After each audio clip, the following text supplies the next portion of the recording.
Hey, hi, and welcome back, guys. Thank you for joining us. I appreciate the opportunity to talk to you. As always, it's always nice to see you. You know, I really appreciate you guys and for tuning in and listening.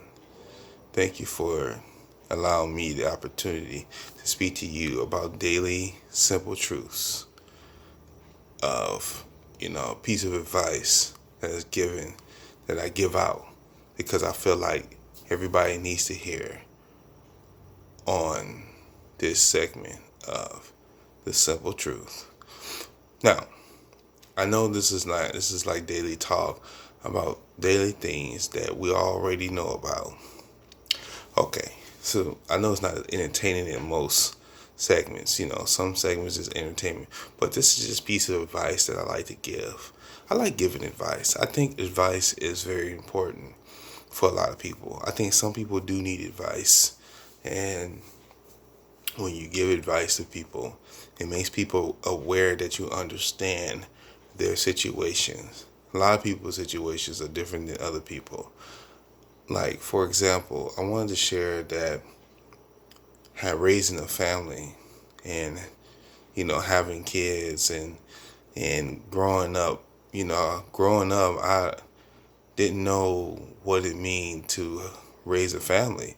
At a very young age, I didn't have the ability that some people have. There's people knowing how to raise a child. Raising children is it takes a lot of work to raise a child, a lot of responsibility.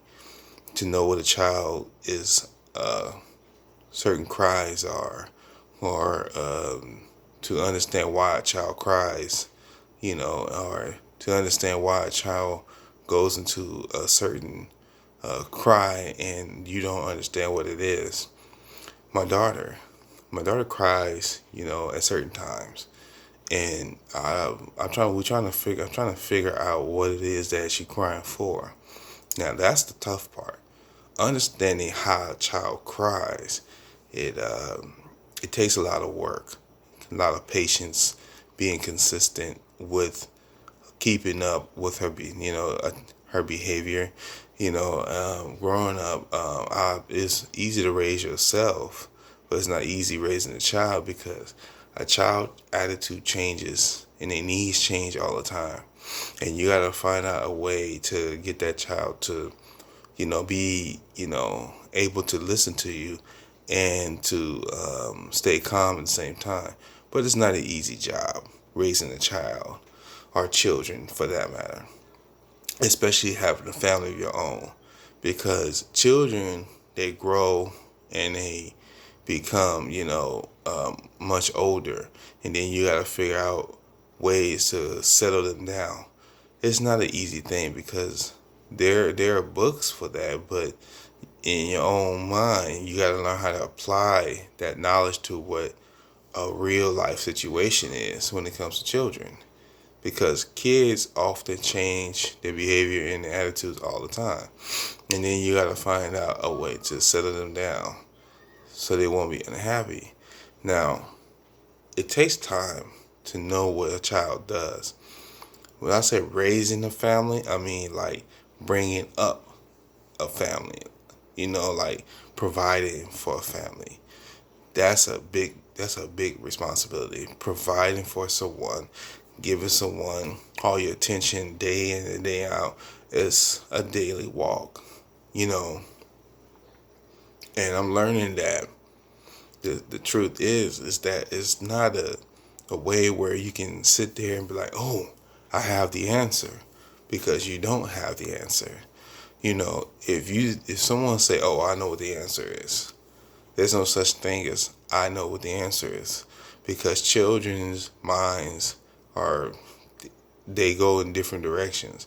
They have 1,000 thoughts going through their head, and whatever you're feeding them or telling them, it brings out more of that behavior that they have. A lot of people don't know what that is. why children's behavior change constantly on a day-to-day basis. When you have a child of your own, it's different for you because you're like, man, I thought, I was able to help my child, but you don't know if that child's screaming because they want a bottle. You don't know if that child's screaming they want to go to the bathroom. You don't know if that child is screaming because that child wants attention. Sometimes children just want a lot of attention. Yeah, I know.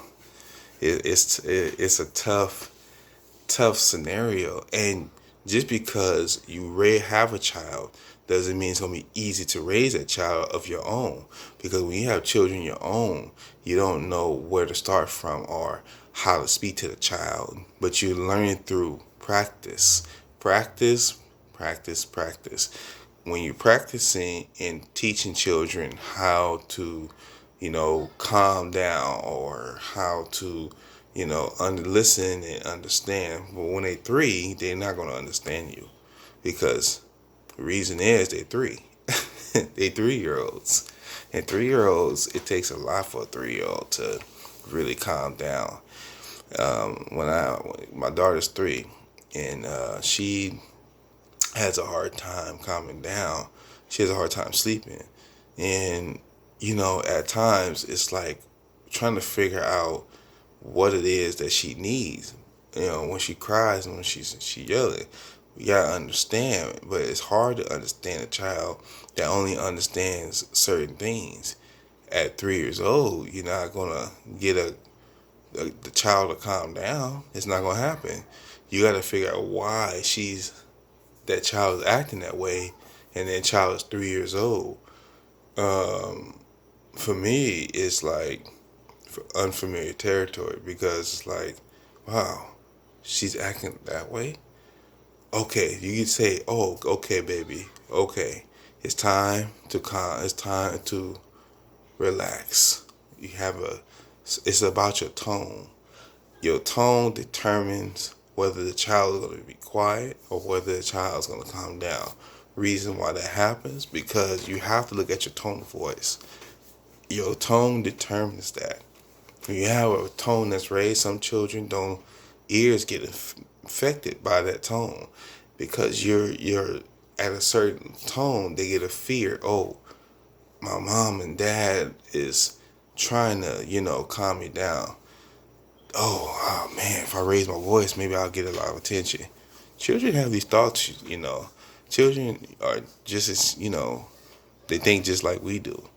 But to find out what's going on with the child, it takes a lot of patience, y'all.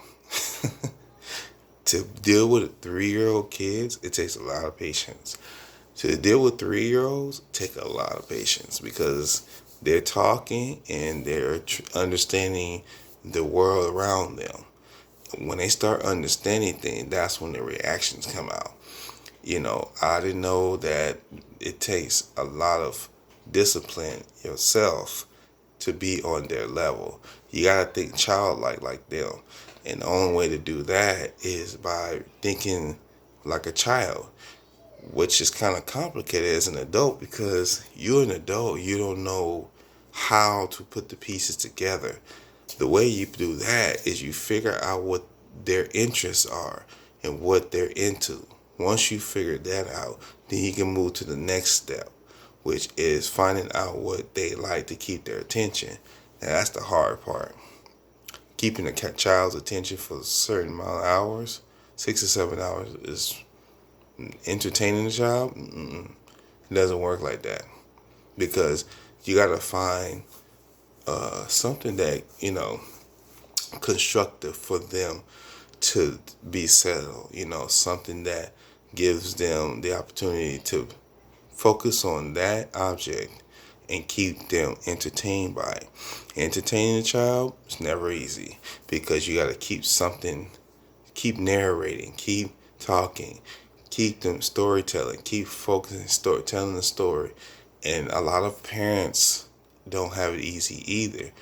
That some parents may understand, but some parents have a hard time understanding that, how to keep a child busy or keep a child entertained. As I said, raising a family. Raising a family is not easy. It's a task. It's a lot of work. It's a lot of work, and it takes a lot of patience and focusing. When you have laser like focus, you focus on the details. Focusing on the details helps you understand how to raise a child in a way a child should go. What I mean is, once you figure out what a child is into or what a child likes, you can raise that child in a healthy way, in a way that a child should be raised, and that way that child would respond to you even more. Once they start responding, then you can figure out how to play off of that and help them understand why they're thinking that way or how they feel that way. Children don't know how they feel, but we have to guide them and get them there.